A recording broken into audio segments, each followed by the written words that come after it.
Well, welcome everyone to the 41st Collateral Onboarding Call. I'm Retro from the Sustainable Ecosystem Scaling Core Unit, and today we're hosting a Collateral double feature. I'm joined by Renuka, Walker, and sounds like hopefully soon Pat from Oasis Pro Markets to discuss their two MIP6 applications involving onboarding of real-world assets. Both applications are currently in the application stage according to the Collateral Status Index, and their green light polls are scheduled to go live May 2nd. We appreciate the opportunity for Oasis Pro Markets to join us and explore their projects a little deeper. And with that, I'll hand the mic over to you guys. Great. Thanks so much. We're so excited to be here. As I was saying before, I think some of you got on the call. I'm relatively new to DeFi generally, and had spent 20 years in traditional finance, and love that these are the kinds of deals that one might have seen, in TradFi, but working with the same level of intelligent people, except that it's more collaborative. You feel a sense of purpose, and you can feel the community, versus Wall Street. So, I mean, this has been a really personally great experience for us, and I know we as a firm are really excited to have this opportunity. And all of the people that we worked with, across the RWA core unit, credit, legal, um, certainly certainly all the help we're getting here today, governance, all of the growth, I can't even list all the everyone we've talked to has been so helpful giving us guidance as we sort of, work our way through our first proposals. Um, with that, we can give you a little bit of background on who we are.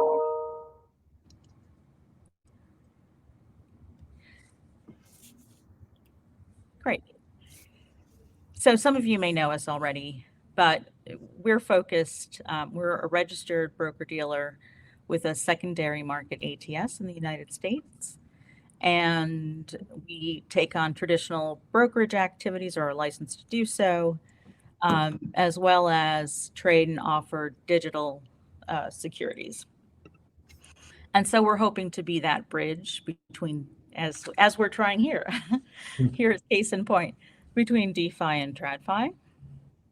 Um, Pat, our founder, originally incubated. It was initially supported by the Maker Foundation and is now backed by the UDHC. Our role in this is as advisor for India Power and ATDC, the two issuers um, that the proposals relate to, and we also have suggested that we will act as admin agent if we get to close these deals for the term of the contracts to sort of intermediate, monitor, do whatever is needed on behalf or with coordinated with the issuer and then the maker community. And then ultimately, our ATS, if there's a desire to do so, could provide some secondary trading opportunities for liquidity purposes. So I think the two things that are exciting about these deals is that they're in, they would add some diversification, perhaps, of investments that real world finance has engaged in. They're both um, investments in green technology or green improvements in emerging markets areas, which, the it's really kind of great. One of them is in India, and one of them is the funding would be to a UAE engineering and tech firm, but their investments are going into Egypt. And the interesting thing about both of these projects and the green nature of them is that they're not necessarily the way that we think of green. Like I think I've seen on the forum and elsewhere some green financing projects of solar power, solar panels. That's fairly common in the US and the West generally. But here we have, really technologically savvy engineering savvy power companies that are making the existing infrastructures of, they may be fossil fuels, but more efficient, which in turn reduces carbon emissions. It just isn't feasible, where you don't really have the same stability of power generation and grid that, that I have, at least, here in the US. So, I think that that's sort of an important element of what they're doing. They have a green view, and they're doing what they can with the resources they have.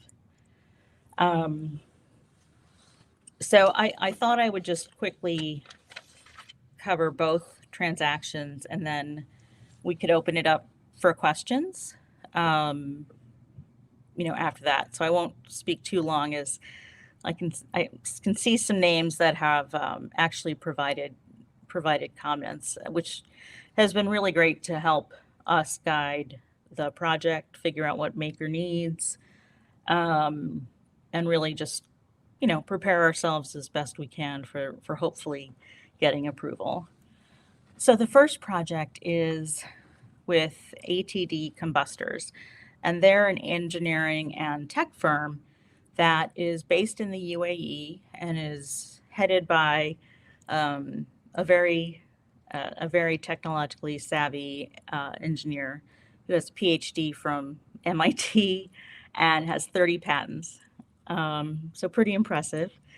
And in his first pilot project, they have an agreement with an Egyptian power plant, and the arrangement is such that ATDC provides the contributions to capital improvements, which in turn reduce carbon emissions through reduced fuel usage, and they get a piece of the revenue sharing. As more energy is saved, they get additional ramp ups in up to 60% of the energy savings. And so, we're certainly flexible as to the terms of this deal. I think on both transactions, and Walker, you can turn to the next page. I think on both transactions, we're fairly flexible in the terms.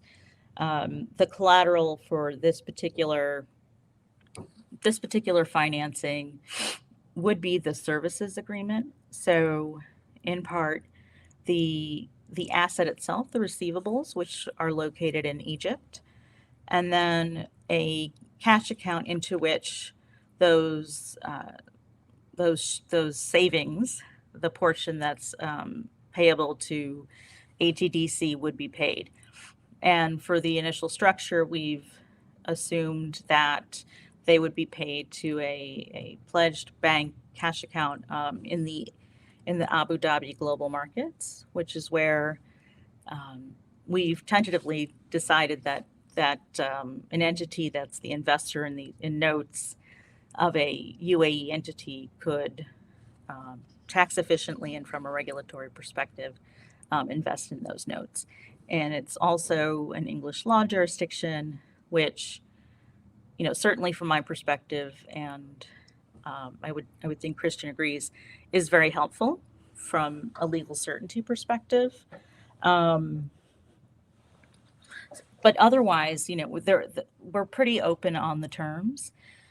We've certainly seen a lot of commentary on the rates, and I think we struggle a little bit, but it's really, for us, we're happy to have any sort of discussion on rates, the terms, the term. It's all a matter of what the priorities are for the maker community for real world assets. These two deals bring really operational companies in these spaces who have significant experience in their fields, and bring sort of green assets, but also some emerging markets diversity into the portfolio. So with that, I can't address whether the rates that are initially suggested as a range or a market, but we look we look to the community for some further guidance on, you know, what they'd like to see. You can go to the next page. And so the second, so I've talked about the collateral, but all of the 35 million, which is proposed as the loan, would be backed by obviously full recourse to ATD Combustors, but also one of its majority shareholder, AllHail Holding, which is also a UAE company, and it's the personal wealth investment vehicle for one of the royal family members in the UAE. We're not permitted to say his name publicly, but he's, he's one of the, it's his personal wealth investment vehicle. And so sort of like a sovereign wealth, but individual wealth. And he's apparently very tech forward and is really interested in technology companies and green initiatives. So hence this investment in ATD Combustors. And the great thing is that this Egyptian project, which I just described, is their pilot project. But they've worked with the Egyptian government and have an agreement to expand it out to 6 more different power plants. And that's what the funding would be used to, is to expand that program. Interestingly, I think the issuers pointed out to us that there's precedent for financing of upgrades of energy in Egypt.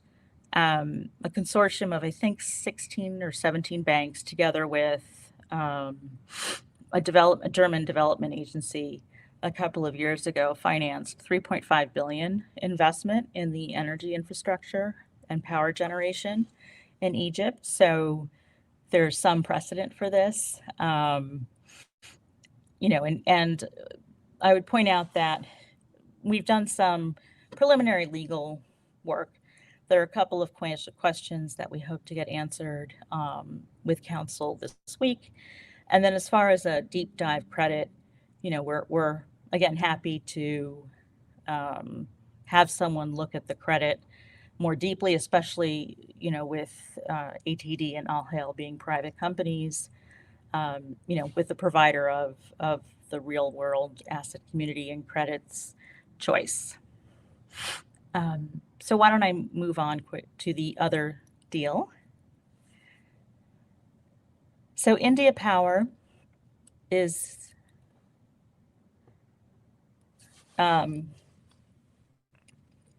India Power is a regional power generation company in India. It covers Gujarat state as well as West Bengal. And it has a couple of different initiatives in the green space. So they've rolled out and are continuing to roll out smart meters, which help consumers make more efficient power decisions.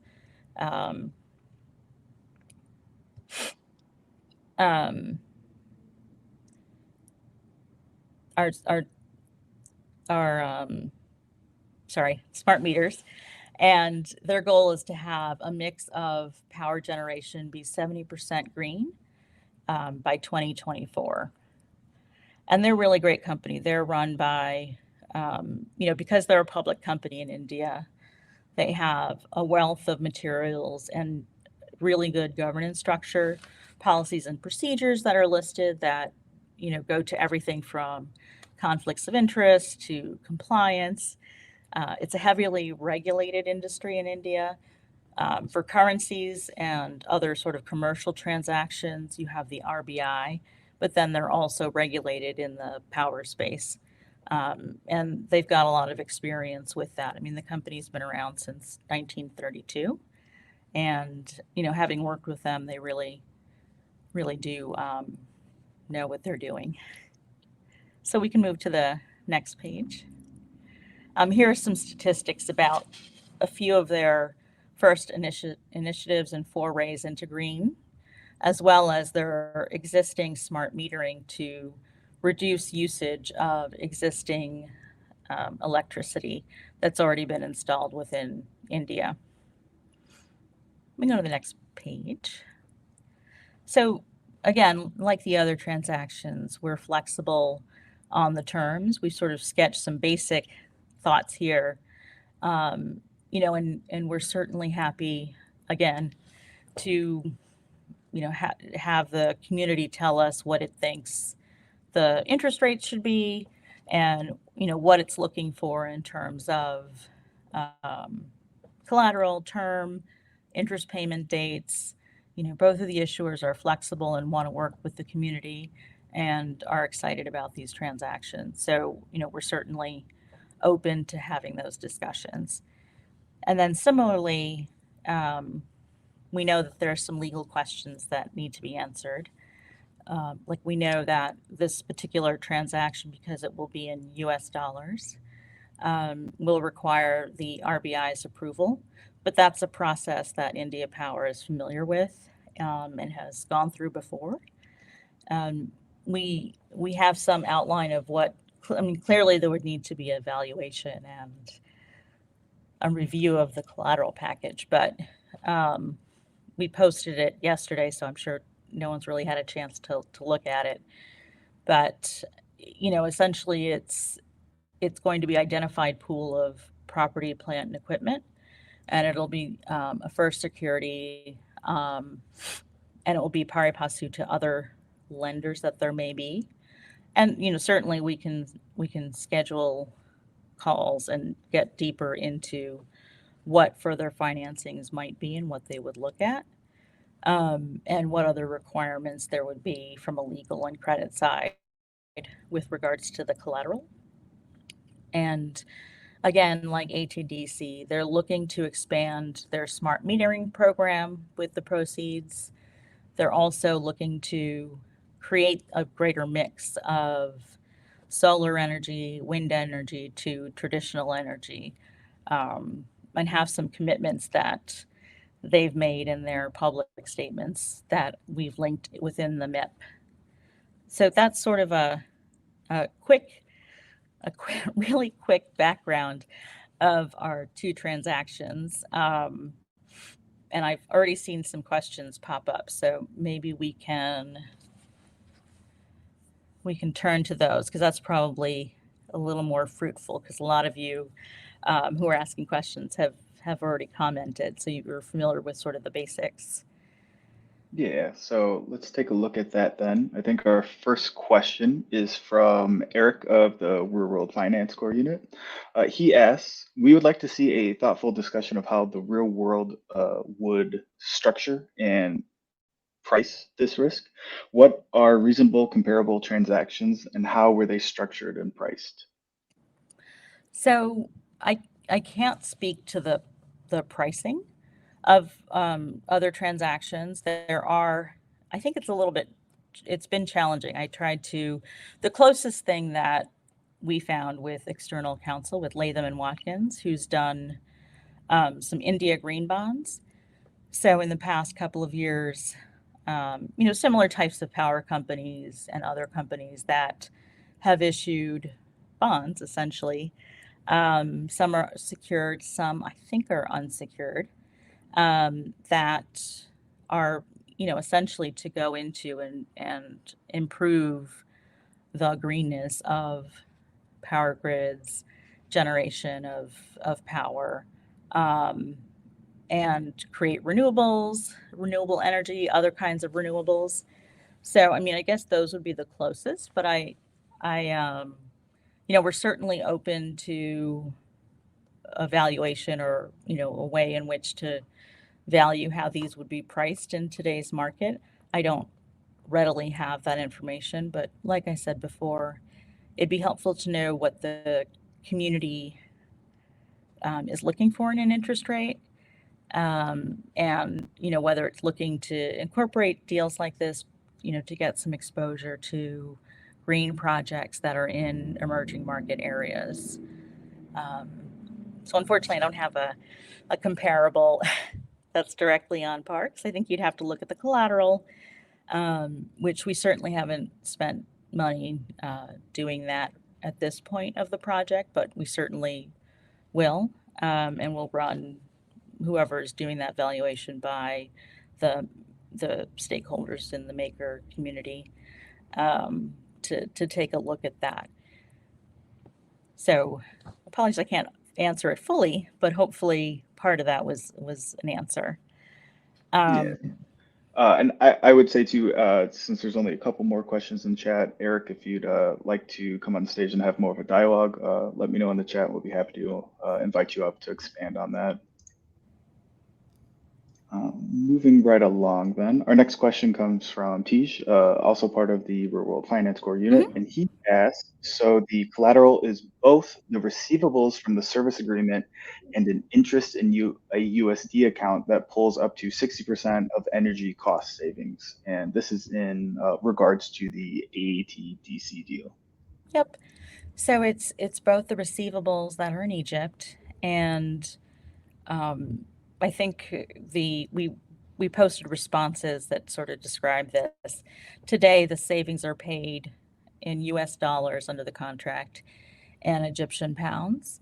And the Egyptian pounds would be retained to make the capital contributions that are required to improve the power plants, to pay for the people, the labor, and the capital improvements to the power plants. And then the US dollar portion of it is currently sent to an account in the UAE that's a US dollar account. And, certainly we've asked, and they're flexible and would send that cash to an Abu Dhabi Global Markets account so that it could be pledged as collateral. And certainly, as part of the negotiation phase, we'd have to, figure out whether we just held the cash there as a security, whether, there's a certain amount they could use. Like, we'd work out all of those details. But that's kind of our initial proposal. And really, the full backstop, would be the guarantee, which would go through a credit review from a provider, a consultant that was approved by Credit and Real World Assets. And again, welcome Teach to come on, because you've had a lot of great feedback for us if you have further questions.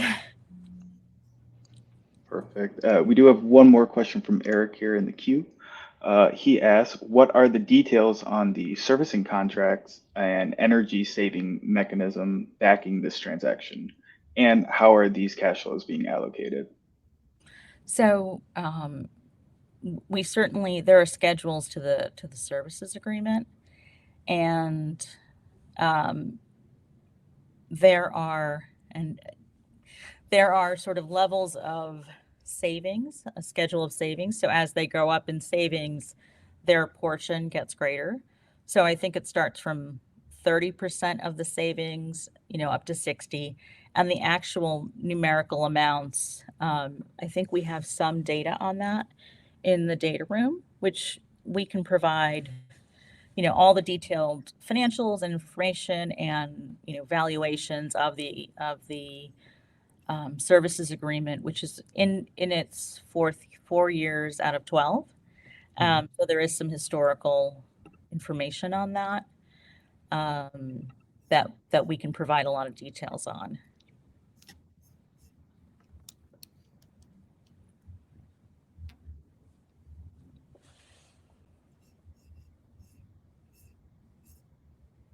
So the guarantee is what I would call a traditional English law guarantee. So in fact, Latham & Watkins prepared a lender-friendly, is what I asked them to do, guarantee, a form of it, and it's governed by English law, and it's been sent to AllHail and ATDC. I haven't received comments yet because we're sort of still in this greenlighting phase, but I had anticipated that all of the documents for ATDC would be governed by English law. And it's a full unconditional guarantee, like there wouldn't be a cap on it. Yeah, thank you for jumping on that one. I apologize. My mic must have been muted. But that's in my wheelhouse, so it's easy to answer. Right. Christian Peterson from the Incubating Legal Transaction Services Core Unit asks, has India Power had any preliminary discussions with the Reserve Bank of India on USD access for debt repayment? He's thinking particularly since funding originates in DAI, i.e. crypto. So my understanding is they have. They were initially hesitant because they hadn't gone to the RBI, but my understanding, and again, we can get further into the details on this, is that they have explained the basic structure and the involvement of the parties with the RBI. And I think they also know, I'm trying to think what the cutoff was. So there's a certain amount of foreign debt funding that doesn't need RBI approval. I think it was 750 million rupees, which I think this transaction at current interest rates would exceed if it's the full amount. And so it would need our RBI approval. India Power, the executives in finance and management with whom I spoke, thought it was a process, but did caution us that that we don't control the timing, which I understood. Having global regulators will take the time that they need. And again, there have been, and Latham has worked on them. There have been quite a few U.S. dollar public India green bonds transactions in the past couple of years.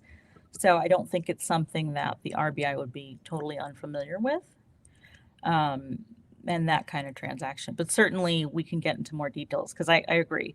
I mean, if they don't give their approval, then we're kind of dead in the water. But I can get into more details with them about what the nature and specifics were of their discussions with the RBI so far.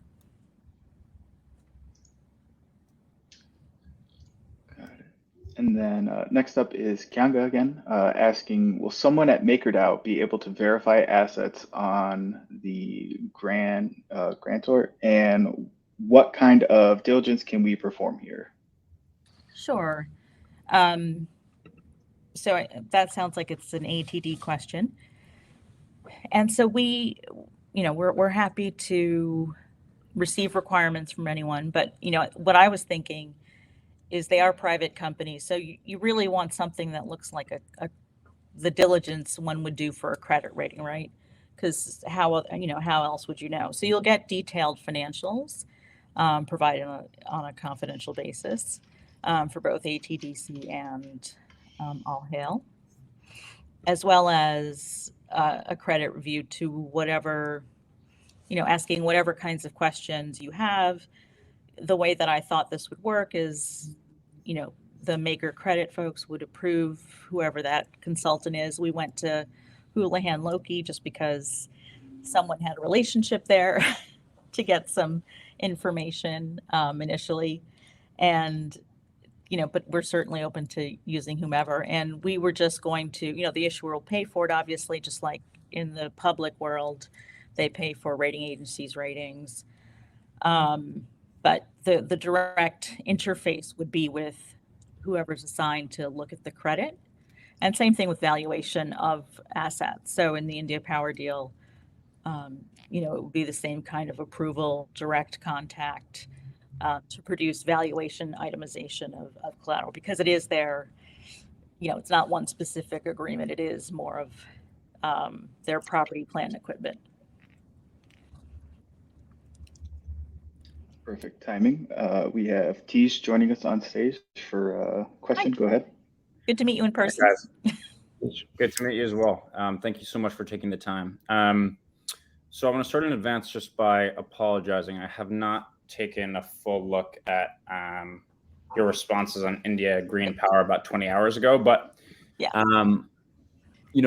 When I did do my deep dive, I looked into the Brickworks ratings, and I saw that there was a non-convertible debenture issued by IPCL back in the day. There's a term loan. There's a lot of existing financings that in many ways are the best comps you could possibly get, right? Because it's literally financed. The obligor is the company we're considering financing. Now, granted, those loans will have been originated at a different time, right? Macro was different, rates were different. But in general, we're refinancing those notes. Is there any reason to think that a market rate should not be equivalent to the outstanding rate on those notes, as long as the credit rating of IPCL hasn't changed? I would say yes. I don't know. I again, to the earlier question, I don't have the pricing on what it would look like in a market. I mean, it's US dollar funding. So the cost of converting to rupees, if that's what the firm needs to do, would be on them. Or if it's something that's required under the notes, if you want to require, I know they do in loan agreements, but US dollar funding rates are lower generally than rupee funding rates. Like the last time I looked, like SOFR, because we can't talk about USD LIBOR, SOFR was at 30 basis points. I mean, this was probably a couple of weeks ago, and a similar rate for repo of the RBI was somewhere in the fours. So I mean, just the base rates are kind of, you're starting at a different level in the different currencies. Did that answer your question or no? No. Yeah, sure. It just, at a very intuitive level, let's get out of the granularity. Like if you look at the non-convertible debenture issued in 2012, that thing's clipping at 12%. And so to me, even, rounding off for any difference in interest rates between rupee and dollars and dollar funding versus rupee funding and all that, should be pretty close to that, right? That I can't say, and I did, and I can send you a list of them. It's really hard for me to determine, and I struggled with this. I have some deals at Latham and Watkins. The counsel that we've engaged has worked on some public deals, and I'll post those in the forum. And the rates are kind of all over. Like they went, and again, it's a point of time thing. I saw one as low as in the twos. And again, I can't make an independent assessment of what collateral they had, what the rates were and the demand in the market and the, all of the factors that go into rates. But I don't think any of them were above, I'm probably going to, probably there will be one. I didn't think they were above like 7 or 8, but I'll send them over, and that'd be great. To the extent they're comparable. Yeah, that'd be great. I mean, it's usually, in my experience, the onus would be less on the lender to think through comparables and how to efficiently price the risk. Obviously, in the end, the underwriting is on us, right? But typically, your approach with a fairly kind of a methodology for how you're backing into what you're backing into. And given that, these are emerging market assets and they're energy assets, like these are esoteric assets, right? And so for token holders to take these risks, a methodology would be helpful, and I would argue, kind of required. Okay. We certainly, I think the first thing we need to do is to value the assets. And we certainly, at this point of putting the proposal together, we haven't done that. And we certainly, I certainly am not the person who would do it, but we certainly can have the discussion about how one does that. What I've been saying, I know there's been a lot of commentary on the rates, and I think it's all about what the community wants and how they want to set rates. Because I think some guidance in the past has been provided that the rates they could offer would be on the lower side. So that's why the rates are in brackets, because we're, subject to whatever the community and the delegates, want to set rates at, whether they want them at market, whether they want this kind of funding, all of those kinds of things will go into it. But we certainly can we certainly can look into developing a comparable, together with a consulting firm of what it would look like if it were like these deals. Yeah, I mean that would be I think helpful for folks to see like something they can look at and say, okay, just because we're Maker DAO doesn't mean we're underpricing this risk by X amount. Mm-hmm. I don't think that's something we'll be able to do prior to green lighting, but certainly, with the credit review, valuation of collateral, legal work, so legal drafting, legal due diligence, regulatory review, we would propose that would be done in the assessment phase. Cool. Thanks, Renuka. Appreciate it. Thanks. Cool. Yeah, and thank you, Tej, for coming on stage. I believe Eric has his hand raised, and just invited him to the stage as well. Appreciate the interactive session today. So welcome, Eric. Hi, folks. I appreciate you guys taking time to chat with us. Yeah, let me follow up on Tej's point a bit, where we're not experts in emerging market power infrastructure, and so typically when someone would come to us with a deal like this, we would expect them to have a thought out proposal that looks at these different risks and gives us their assessment of it.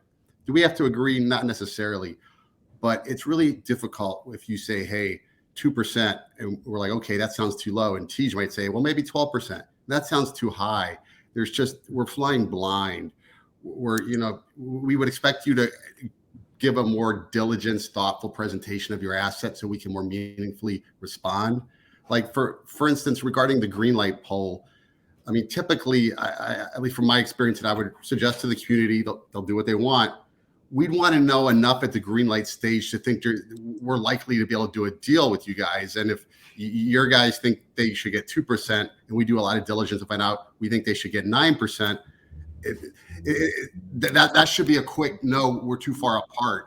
Like these are the kind of things that you typically in a deal want to find out early and often. What are the kind of the highlight key terms and expectations of both parties? If you kick these things down the road farther and farther, you wind up addressing a lot of issues that aren't as important and putting a lot of work in it. And then you finally come to this issue and say, holy Jesus, we should have dealt with this in the first 3 hours. So from my perspective, it's something that really, not saying the community wants it to be market, but I think the community would like to know where market is and what's reasonable. And then, it's easier to think about where the community would want to bid versus where's market. Okay. I'll take that back and speak with the issuer. I mean, I think on rates, it was sort of, I wasn't exactly sure how they got set, but that's helpful guidance. And we'll take it back. I don't think Maker might want to be aggressive on what it's bid, but I don't think we want to be known as village idiot capital. If we're undercutting the market, we want to do it thoughtfully. That's my suggestion to the community.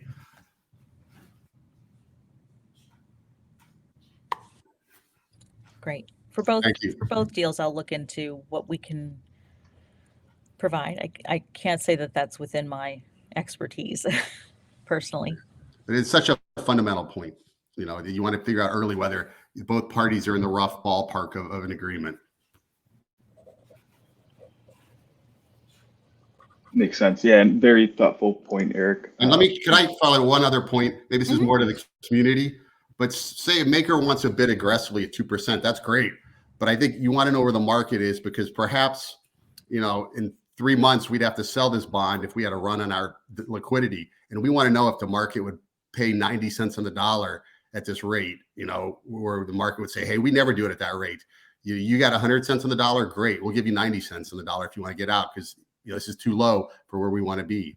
And then so there's a question, do we want to do it at the lower rate, and do we want to live with that risk if we ever need to sell the collateral? There, I'm done. Thank you.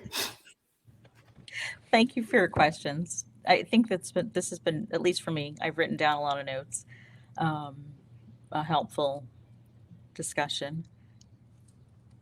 Yeah, definitely feel that's a two-way street. We appreciate the community bringing their questions to the floor. It looks like we have one more here from our Delegate El Progreso. A little bit of a long one, so bear with me. But I was reading about risk sharing agreements in project financing between parties, such as a power purchasing agreement or a PPA. Is that possible with any of these two MIPS? And also talked about an EHCC subsidiary known as an ETCC, who was using a build, own, operate, which is a contract in project financing that consists of a public-private partnership where the private company builds, owns, and operates the power plant independently from the government. Is this the case with ADT? And Frank, again, if you'd like to come on to safe typing, please, welcome. But go ahead. It doesn't sound like it. I initially thought that this was more, and again, please jump in if I'm explaining or not answering your question. I originally thought this was more like a project finance deal, but it turned out that it wasn't, and it is this services agreement arrangement, and I think it'll be the same agreement with the government that they have today with the 6 additional power plants.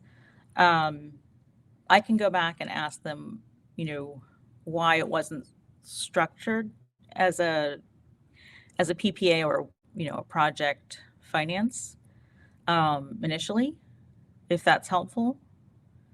I can't say that I know enough about the particular project, like why, because it's been in progress for a couple of years.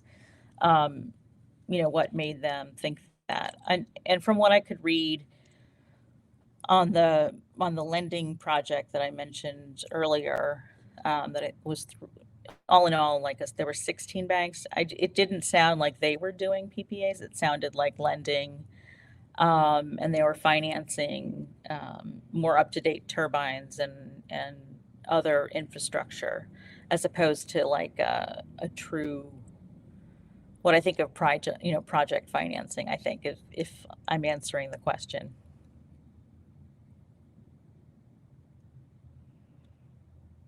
And I know Christian knows 100 times more than I do about project financing, so please feel free to correct anything I said, or I will certainly ask ATDC, kind of why isn't it structured that way?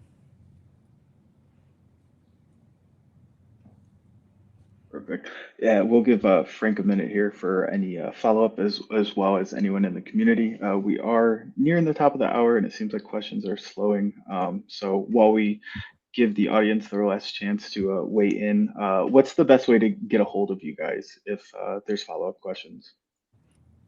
What do you think, Walker? Walker's is our go-to communicator. Discord, you've been monitoring, or do you want to? Yeah, honestly, Discord is great. Or even in the forum. The forum I'm on it every day. So any questions that go out there, I bring back. So happy to get anything on there. Perfect. And while we were stalling, Tej had another question too. Yeah, I had to come back to pontificate some more. I couldn't let you guys go. No, I just wanted to add, I think with the way I see things is in the ATDC example, there's no natural PPA to secure against, right? I mean, you have functionally a public entity. They are the power generator and the utility that distributes it, right? So there's no other party separate from them that you can secure against. I think in the IPCL example, IPCL has the rights to distribute. We talked about it in the forums a little bit. For the next 5 to 7 years, or whatever. So technically, there's a PPA in place there that you could secure against, but I don't think in the ATDC situation, the mechanics aren't there for that. I don't think. Okay, that's very helpful. I would not have provided that answer. Thank you. No, that's a really helpful answer. Yeah, I mean, if there's any details on, if that's something that the community wants to propose, we can certainly, with regard to India Power, we can certainly look into it. I just don't have the inherent expertise right at this moment. Yeah, I think in the case of India Power, when thinking about the collateral, it's pretty messy, right? Because you're pari passu with a whole bunch of other creditors who you don't know who they are. Like you can imagine MakerDAO trying to exercise its rights and remedies in an Indian court against a bunch of Indian creditors. I mean, it's a nightmare, right? If there's a PPA as sort of an ongoing source of revenue you can secure against, that's sort of a more secure position than even if you had a first lien in property that you'd never be able to seize. Got it.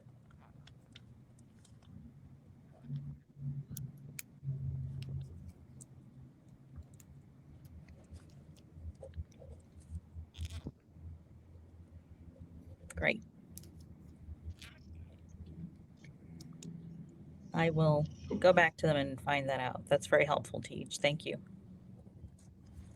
Yeah, appreciate the point of clarification. It's always great when we can use these community calls to be a two-way avenue for improvement and clarity. It does look like that is about all of our audience's questions, but that doesn't mean that the conversation is ended. The forum posts for both MIP6s can be found at forum.makerdao.com.